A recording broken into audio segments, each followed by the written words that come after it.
Hello there, everybody. Or seeing this dude's opinion. I don't know who he is, but yeah, his opinion. Don't know if he's a professional boxer or not. On KSI versus Dylan Dennis and why it would not be fair.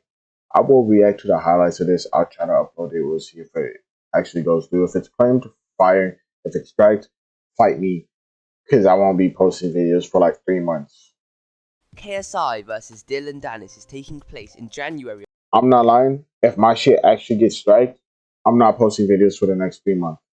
3 months, just so that my shit doesn't get taken down. on the next Misfits card. This was confirmed at the last event after a lot of back and forth in the past, which came to a breaking point when Dylan Dennis threw a drink in KSI's face at their face-off. Now Dylan Dennis is going to be fighting KSI, and people think that this fight is a good challenge for KSI, where KSI may even lose. There is no way he can beat KSI. In fact, this fight will not be close and is not even fair. After reviewing fight clips from Dylan Dennis and KSI, I've come to the conclusion that Dylan Dennis won't even come close to beating KSI. Here's exactly why. Now we're going to take a look at see some of the clips. First, we're going to have a look at their records, stats, and general physical attributes, along with the level of competition. KSI, 5 fights, 3 pro fights, 2 KOs, 1 TKO, 1 draw, and 1 decision. Already, KSI has a good amount of experience, as we can see. He's been tested, especially with Logan Paul, in both fights, having to combat height and pressure with Logan Paul while eating shots. With Swarms and Pineda, well, although he hasn't been tested with them,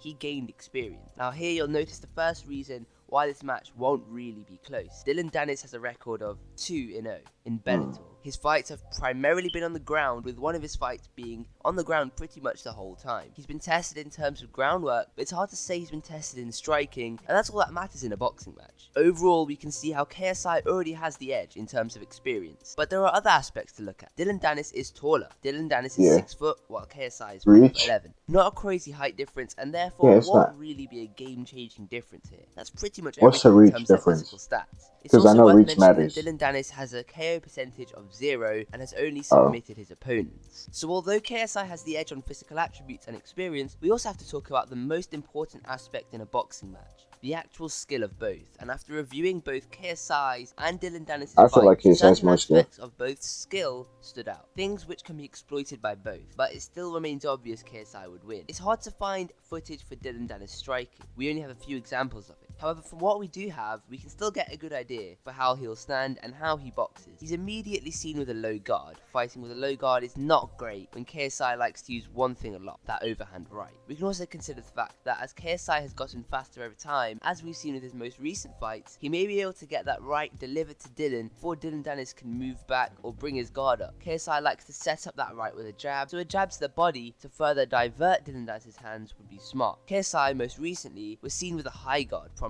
However, this drops as he gets comfortable. Dylan Dennis has a low guard throughout, and so this aspect of Dylan's defense is easier to exploit. In the later rounds, this may be the case even more as his stamina dropped. Looking at Dylan Dennis' speed, he's quite fast with what we've seen. Also, he can throw good combinations while maneuvering around his opponent, but the people he has fought have not given him anything back for it. In his boxing footage, he throws and doesn't really get a response. This means he's seen on the aggressive foot, moving forward and landing because he feels like he just can do it. However, KSI is not someone you can easily apply pressure to without getting a response. Dylan Dennis almost always relies on the opponent to not give anything back. If we see some of his footage, he can easily change angles with his opponents, which is impressive as he's able to move off that center line and deliver these combinations. But again, with someone like KSI, he would have to be extremely quick to pull off a good few shots. He would have to blind KSI and maneuver around him to land any significant shots. KSI applying pressure and not allowing any openings to be existent as he tries to maintain this high guard would mean that Dylan will struggle to land anything significant. KSI would be the aggressor, and especially after Dylan Dennis has eaten a few shots, he would play defensive, while KSI gains points. Now here's where things get interesting. Dylan Dennis is an MMA fighter, and as we've talked about, he's good at maneuvering himself around his opponent, along with being good at depends on how KSI closes the ring. His opponents. If he were to pose a threat to KSI, he would have to be in a close proximity of him to possibly get through to KSI and use his MMA skills in this boxing fight. However, one thing KSI does really well is feign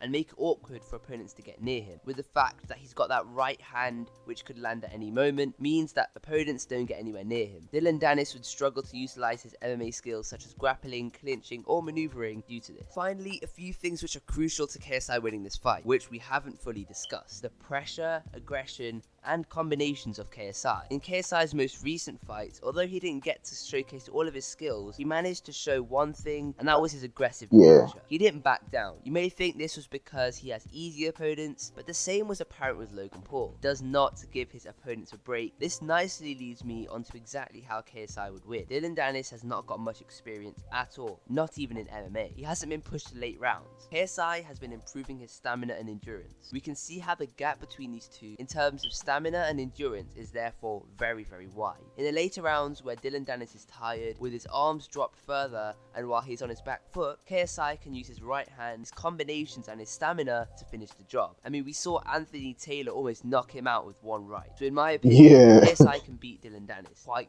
easily. It's before the match even set up. One of the main reasons, however, is that Dillon Danis is not really experienced at all and hasn't developed many boxing skills. Dillon Danis can throw a punch but is better at groundwork, which is not useful in a boxing match. KSI, however, has taken the time to learn boxing specifically and has more recently developed small intricacies. Along with KSI's natural aggression, power and speed, along with the aspects we talked about in today's video, KSI wins this easily. It does go without mentioning that Dillon Danis may well have developed more boxing skills behind the scenes, but going off of what's out there, KSI wins. Subscribe and let me know who wins this fight with a reason in the comments below. Thanks for watching and I'll see you in the next one. Wait. Hey Facebook, take a video. What the hell? Camera glasses?